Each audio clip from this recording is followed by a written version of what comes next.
welcome everybody to another brand new episode of Topic Thunder. Here on the Top 10 Show, I am John Roca. I am Matt Nost. This is a show that is driven by patrons. They send in the questions, whatever they'd like us to talk about, and we put it out for you, for the world. So we have no idea what's coming, and I'm ready to roll. I think you start this one, don't you? Okay, yeah, sure, absolutely. Sounds good. Henrik Winterland, his body is a Winterland, starts us off here. Topic Thunder question. Hey there, Matt and John. Hope you both are doing well. My question is, what do you think of The Simpsons? I've been rewatching it recently on Disney Plus, and I've rediscovered so many amazing episodes and gags. Looking forward to hearing your thoughts. Best wishes from your favorite Swede, Henrik Winterland. Matt, what you feeling about The Simpsons? I haven't weekly watched The Simpsons in a very long time. Right. But there was a pocket of years in my life where I watched them every week, plus I watch reruns. Oh, well, you were deep into it then. Oh, I love The Simpsons. There's like favorite moments, like the obvious ones are monorail. Yes. I love the one where Homer is the head of the union. He has to negotiate with Burns. And Lisa needs braces, dental plan, and he still can't quite. It keeps wrapping around his head. At the end, the whoop, whoop, whoop, whoop, when he's running in circles on the ground. Yeah. Stonecutters was a great one. Oh, Stonecutters great. Patrick Stewart. It's fantastic stuff. Yeah. The one where Homer wants to get disability by gaining weight. Yes, the Moo. That's right. And then I think that's the one where Smithers and Burns have to, like, they're trying to do everything themselves because everybody else is left. I believe that's that one. And at the end, they have to go to like one specific area, and finally the most secure, there's like this open screen door and a raccoon in there, and they're like, what is this? Was the best. I like when Bart said, he says, for once your butt stopped toxic gas from coming out. And that was hilarious. I'll throw a couple in there. Certainly when he played for the Isotopes, that's one of my favorites. Sure. The baseball or the softball one where Burns tries to rig the whole thing by bringing in all these former or current pro ball players. Keeps telling Mattingly to cut his sideburns off, and he just keeps cutting them higher, and then eventually it's a big U over his head. All of that. And the song is fantastic as well. It's a great song to play on. We're talking baseball. They're talking softball at the end of the one as well. I like the Michael Jackson one, or the supposed Michael Jackson one, where he comes in. It seems it's him. Was it settled that it was him? I never knew if it was settled. Well, it's him that's doing the lines. The singing is a sound-alike that is his chosen sound-alike. Wow. Because they couldn't pay the Michael money. They were like, oh, it's not. I think it's more so the rights to his recorded voice. Oh, wow.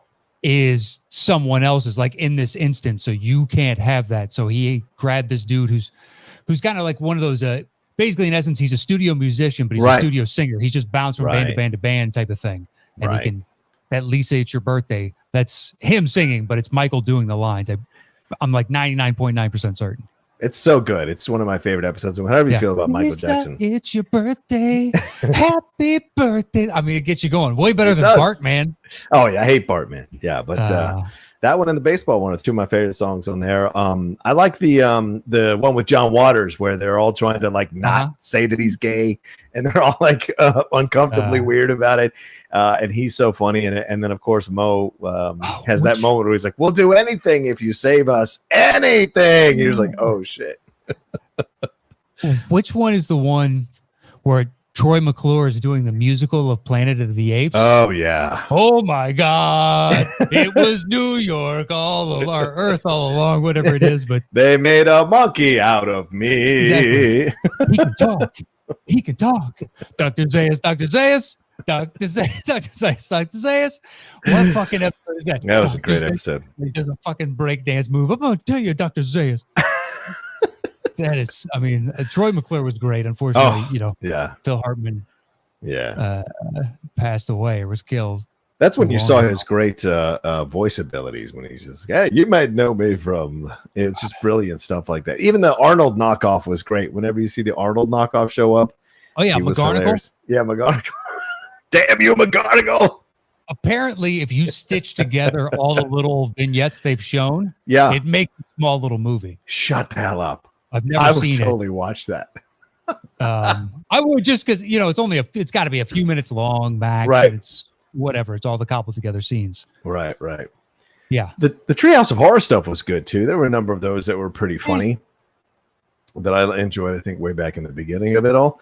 I don't know if I don't watch it recently, so I don't know if there are any more recent episodes. The Aerosmith one is pretty cool, and the Willie Nelson one where Homer bites the pepper at the pepper contest. I was say that one because the Sam Neill dog that he talks to, and he goes on a trip, and he's at this mini golf thing. But then for some reason, one of the holes is an Aztec pyramid. Yeah. So he hallucinated everything else but that, and he comes to, and there's the Aztec pyramid on this mini golf, and they're like, "This is." Yeah. But recent of 15 years, I haven't watched. Oh, yeah. I would say that's about right for me too, as well. It's been a long time since I've actually sat down and watched a whole season of Simpsons. But I mean, kudos to them, Matt, that they keep going and they still have an audience for it every Sunday night. And they don't shy away from political stuff. I mean, their last episode had Homer voting for the president, and then Lisa comes in. He can't, because Homer's like stuck about who to vote for. Lisa comes in and goes, "Really? You're having a problem deciding who to vote for as president?" And then they start listing all the things that Trump has done, and he starts talking like, "Oh, that sounds made up. Did that happen? Oh, I forgot about that." So it's all those things all the way through. So it's really funny. So still topical and still unashamedly political. So somehow surviving on Fox. Well, talk about Homer kind of going off into his little world, and then it just, and then there's all these when the Germans buy the power plant and Burns cons them into it, like, not even cons, can't believe they're willing to pay it, but they're talking to Homer as safety inspector. Yeah. They say they're from Germany, the land of chocolate, and he starts thinking about, skipping down a road and biting a chunk of the house and this bunny's ear off. That's another good one. Speaking of chocolate, is the science experiment one where they're like, Lisa's trying to win the science experiment, and the little German kid keeps telling them to look at his to judge his, and they keep pushing him off and having him wait. By the time they get to him, he's eaten half of his science experiment, and he says, "I begged you to look at mine first." I forgot about as you were explaining. I was like, "No, where?" And then once you got to that, it's like, "Yep, I remember that." There's so many. I mean, there's season 1's fine.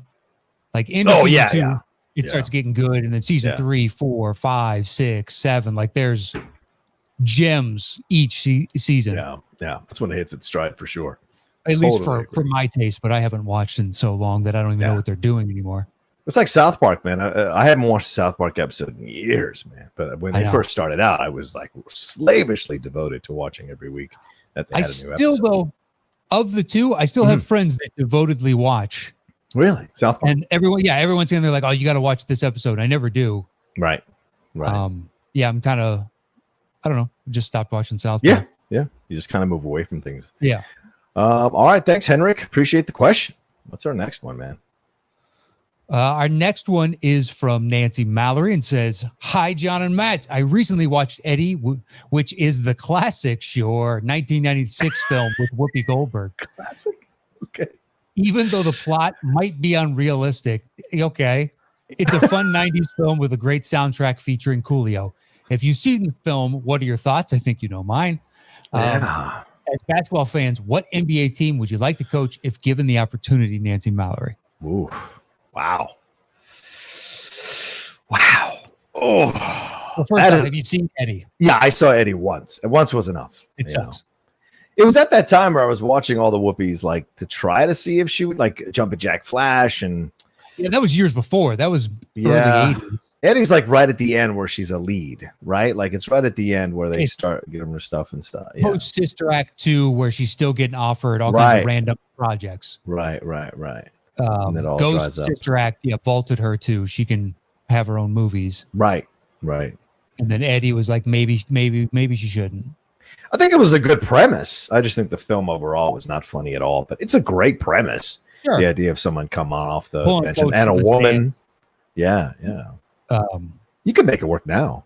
I bet it could be a great TV series if you did a 10-episode TV series, a woman being recruited to coach a male basketball team in a professional league. I think it'd be interesting to watch that.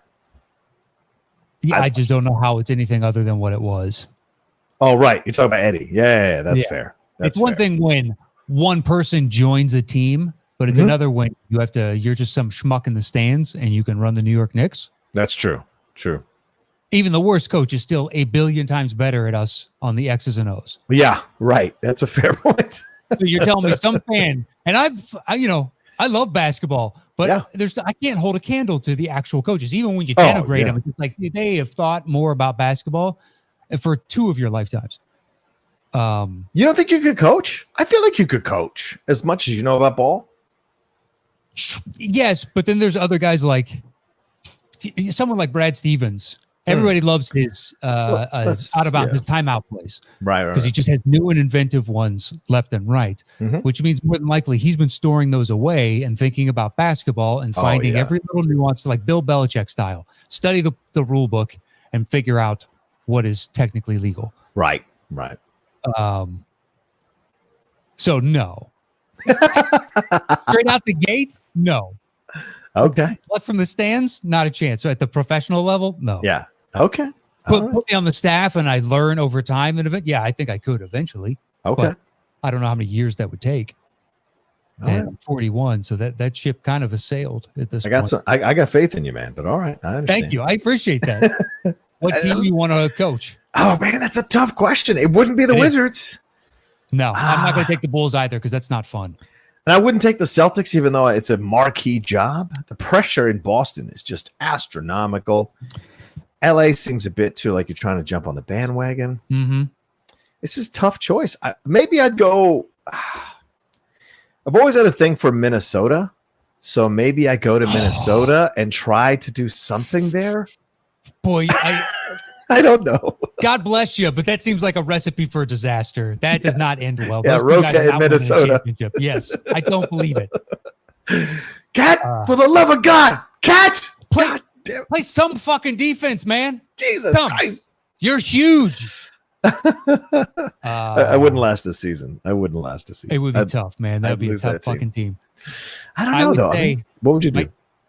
2 ends of the spectrum, roughly. Not fully, because I'm not taking a super shitty team. Right. But a team on the cusp, I would take the Grizzlies. Ooh.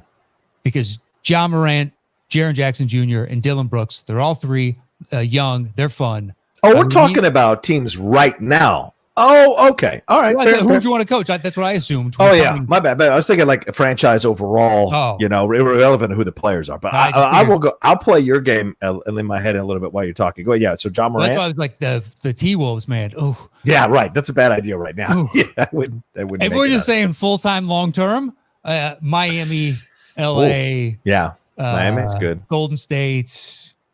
Like there's some good ones. I think, what would be fun? And even with the team that's constructed now, I think I'd love to have a shot at Indiana, like a 5-year contract to coach Indy. That's the heart of basketball. That's the mecca of basketball. And if I'm able to bring the Pacers even to the Eastern Conference Finals, I'm a god, So it's like because they've never won the actual NBA championship. They won the ABA, but not the NBA. So like it would be something to get them that close or even get them into the finals. Yeah, I'd probably be a god. I could retire in Indiana for the rest of my life. Yeah. Plus, you get people who love the game. It's like coaching. If I was coaching an NFL team, I'd coach Green Bay. Those are just like those people that like they live and breathe the game. Every single fan. That's different to me in that Green Bay has won. They're a championship, and also all the stuff you've boiled in, the blue collar. Yeah, the fans own the team. Like it's the most unique situation. I agree with you. As a Bears fan, I love the culture of the Green Bay Packers. I do. Right. How do you not? It's a community built around a team. Like it's, I don't know. Yeah. It's what everybody else is kind of striving for on some level. Yeah.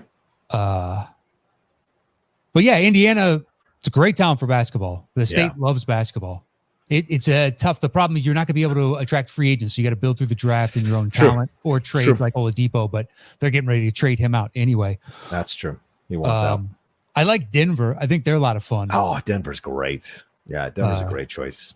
And they have still so many guys that they can make a move. Yeah. So they're super interesting. Plus, I like Jokic. Murray is awesome. Porter could be a legitimate perennial all-star. Yeah. Yeah.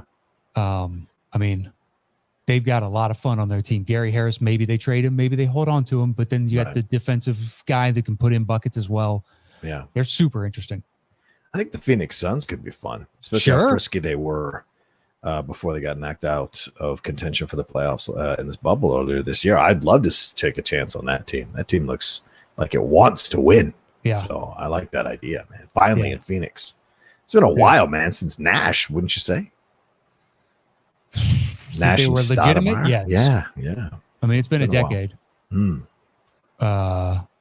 Still, it's not bad. They had Barkley before that. Like, they've got good teams in their blood. Yeah. So, and it'd be a good place to win. I'd hate to be in Cleveland right now. Oh, yeah. Oh, man. I don't know what the fuck they do. Right. Orlando sucks, too. I mean, it's just like perennially close, enough, but not good enough. Yeah. Yeah. Some of their fans crow about, we made the playoffs again. It's just like, that's not a really... Yeah. You couldn't hold the jockstrap of 9 and 10 in the East or West this year. Yeah. They would have beat you in a 7-game as well. So, although Orlando, you did take a game off the Bucks, so kudos to you. Congratulations. Yeah, and last year you took a game off the Raptors, and they won the championship. So you got that feather in your cap. It's the smallest feather you've ever seen, but it's in the cap. It's in there. Cool. I feel like the LA teams is no. Yeah. And what about the Knicks? What? Now? Like right now? What do you mean overall as the Knicks franchise? You want to talk about Indiana, you'd be a god. If you got to the championships, if you got to the finals, even if you lost. That's a great point. The Knicks are just dying for when they have the biggest, biggest fan base outside of the Lakers, probably. Yeah. Maybe the Celtics as well. And then let's see where the Warriors is at in 2 years. Yeah, right. Once they... Well, the bandwagon is shedding members this past year. Maybe some are like holding on the buckboard. Yeah. Waiting to see how this next season starts. And then they're potentially willing to get bounced off. Yeah. They'll spread to others. Some of those will become Lakers fans and whoever wins next year. And yeah, I couldn't take those. I agree with you on there. Yeah. Yeah. Would you want Houston? Right now with James Harden and Westbrook, no, because I think you got to get rid of Westbrook, man. It just doesn't work. Man's got to have his own team, and I don't know if he'll ever smell a title, but he's an alpha, and you make him like kind of blunt his alpha instincts on a team with Harden. It doesn't make sense. So if I can trade Russell, get me a couple of really good pieces, then yeah, maybe. Because I mean, I like the way. I know you don't like the way Harden draws fouls and shit. I like the way he plays because it's an intelligent. He's unlocked the game in a certain way, and 100%. And whether you like his unlocking of it or not, he found the loophole, and he has worked that loophole to keep that team in contention for a title, and was arguably one Chris Paul thigh injury away from possibly winning a title. So it's just like I like that idea, but right now they seem like they're going to go into a tailspin without Morey. And with the Chris Paul Westbrook situation, it doesn't seem like the right thing to walk into, man.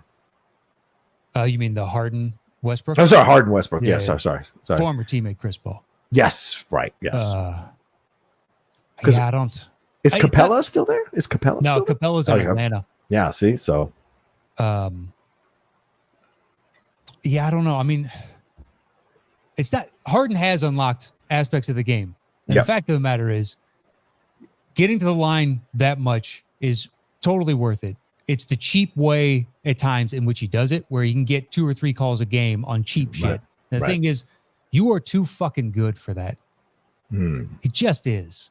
He is an offensive talent like nobody's business, and he can get the points elsewhere, and it's just cheap, and you fucking know it at this point. That and the occasional travel on a step back, but if the refs are going to let him get away with it, at the end of the day, I can't fault him. Right. You got to fault the people that are negligent for calling it. Yeah.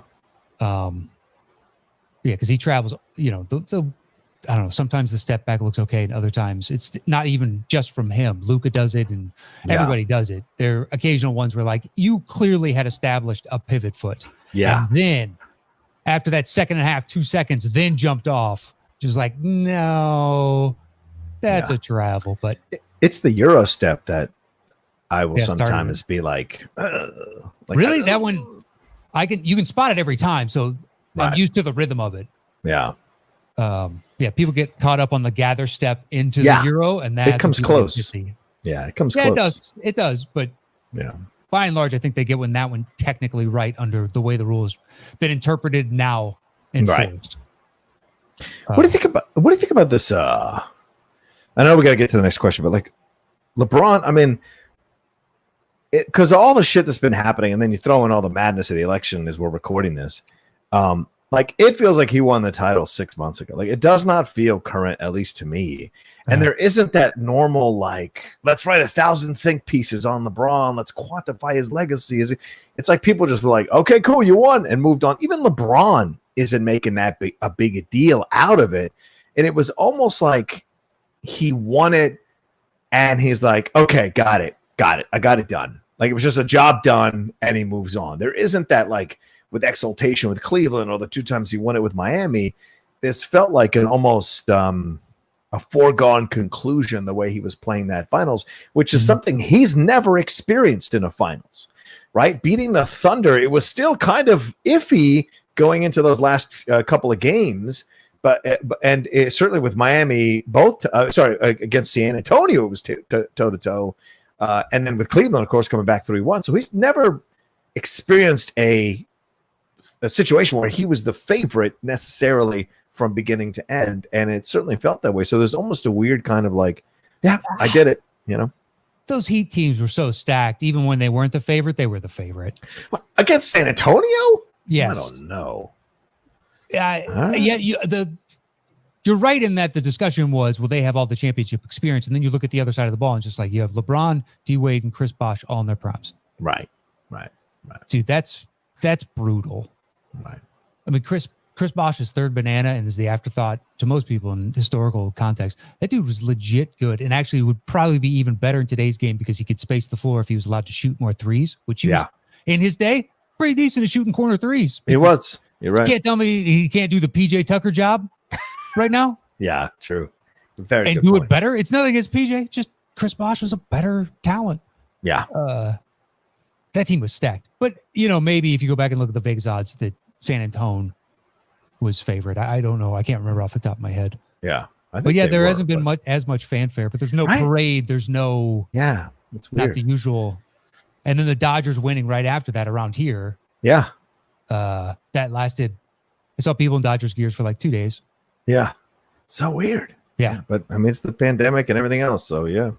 I just think it was, a normal time. There's just so much on everyone's plate. Like when Kobe passed, I saw Kobe jerseys starting that Sunday. Yeah. And continued through until, a couple weeks later. Right. Because life was still a little bit more normal at that point. Yeah. Yeah, true. All right. Where are we at right now? We got about, we're at 23. You want to do one more? Yeah, let's do one more. Okay. Charles Clark sent this one in. He says, hello, Matt and John. I hope you guys are doing well, and same for everyone listening. I recently watched Fantastic Mr. Fox for the first time after your under 90 minutes episode. I noticed that Noah Baumbach is listed as a co-writer for this movie, as well as other Wes Anderson films. Obviously, Baumbach is also a director in his own right. I was wondering, what director-writer combinations would you like to see in the future? For me, I would love to see the Coen brothers co-write a film with Tarantino, with the latter also directing. Another intriguing one to me involves Wes Anderson working with Spike Jonze. Thanks as always for taking my questions. Chuck Clark, hashtag Let's Go Mountaineers, hashtag WVU. Matt, right about them ears? Yeah, how about that? What about Paul Thomas Anderson and Scorsese? Oh, that's a great combo. I like that combo. That could work. Yeah, that could absolutely work with the way they approach the meticulous detail with which they approach their epic films. Yeah, they both like to do slice of life on some level, although the Irishman and Goodfellas is more of an arc, but still. Whereas PTA's is a lot of you're getting 2 years of this person's life type of thing. Or let's see, who else would be a good combo? I mean, Coen and Tarantino is very interesting. Yeah. Who else is out there? Who could you pair with Nolan. Because he does such a distinct style. What about David Fincher and Nolan? Yeah, Fincher and Nolan's a good combo. The problem you run into, though, is just exactly what we just talked about, that Harden Westbrook situation. They're both alphas. Yeah. So, like, is Nolan going to give up some of his vision to allow Fincher? And is Fincher going to allow, it would depend. Like, if one's going to write, one's going to direct, then do they have the ego, if they're the writer, instead of the director of the piece, to sit back and let the other director take over and direct their written work? I don't know. That's asking a lot of people. It is. But let's say under this context, both parties agree to it.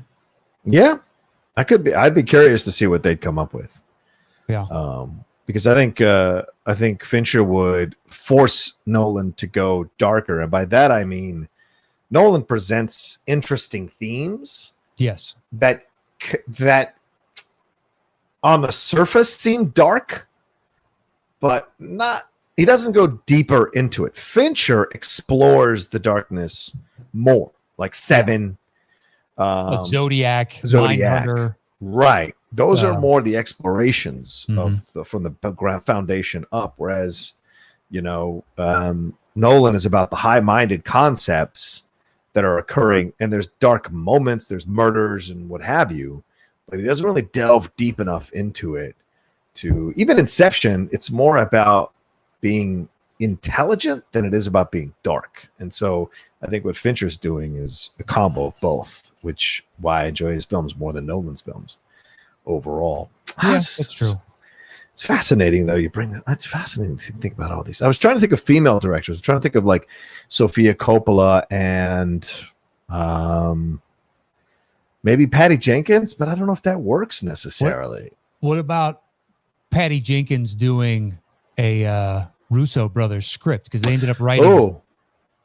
So her superhero take on some of his written material, their written material. I kind of love that idea, actually. I kind of love that. I think they'd be all for it. Sure. Yeah. We're on a rewatch of Community, and so it's fascinating. Well, she's never seen it. It's my fourth or fifth time watching the series.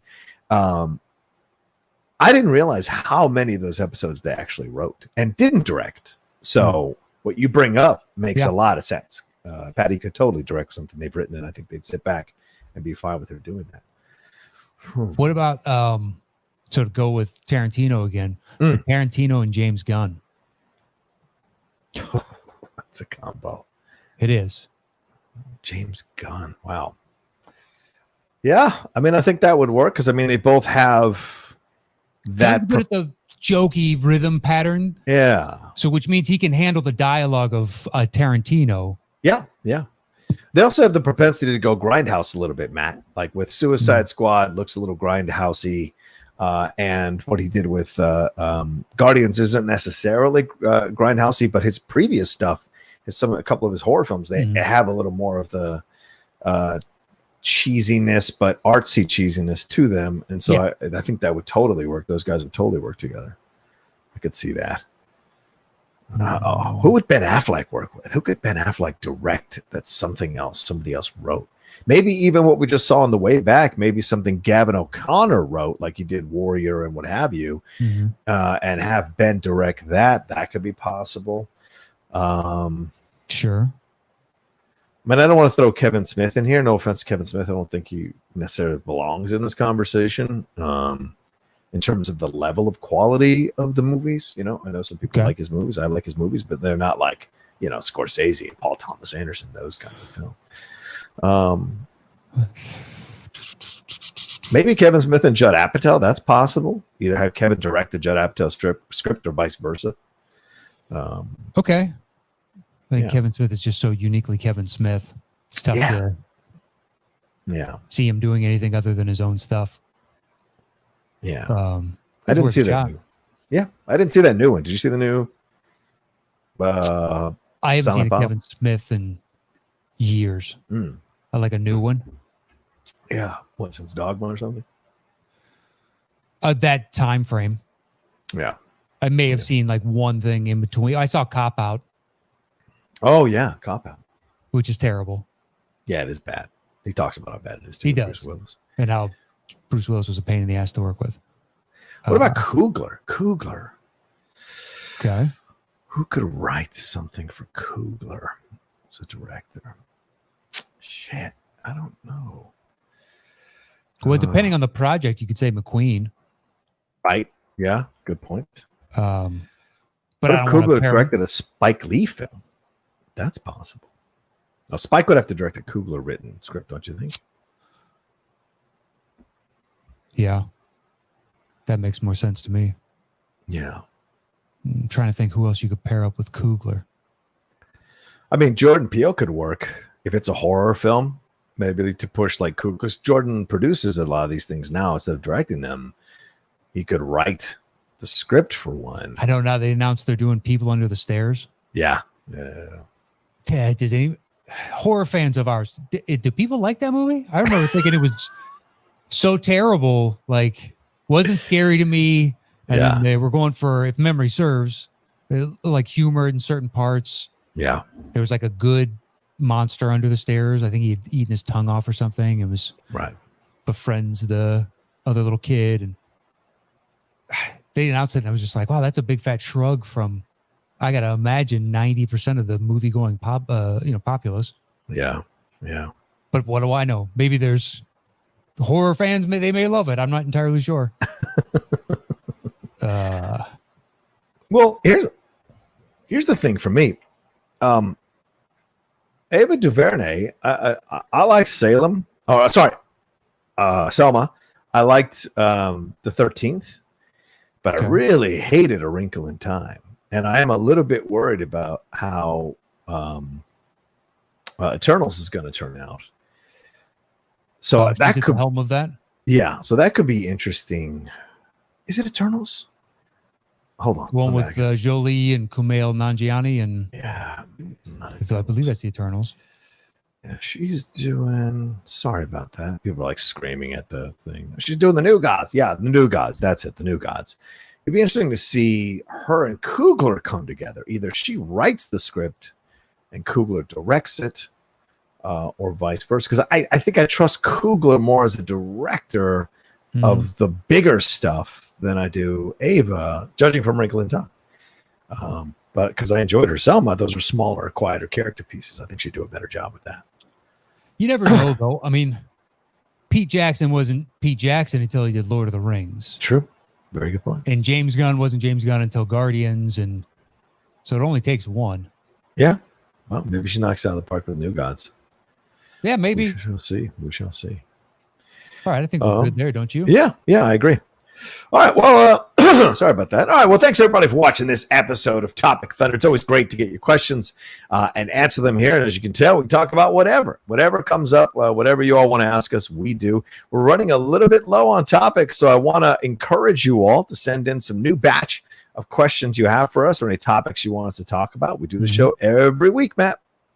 Yeah, we do. I mean, at the rate we go, we still have a while, but at the same time, we're used to seeing 3 times that. Yeah.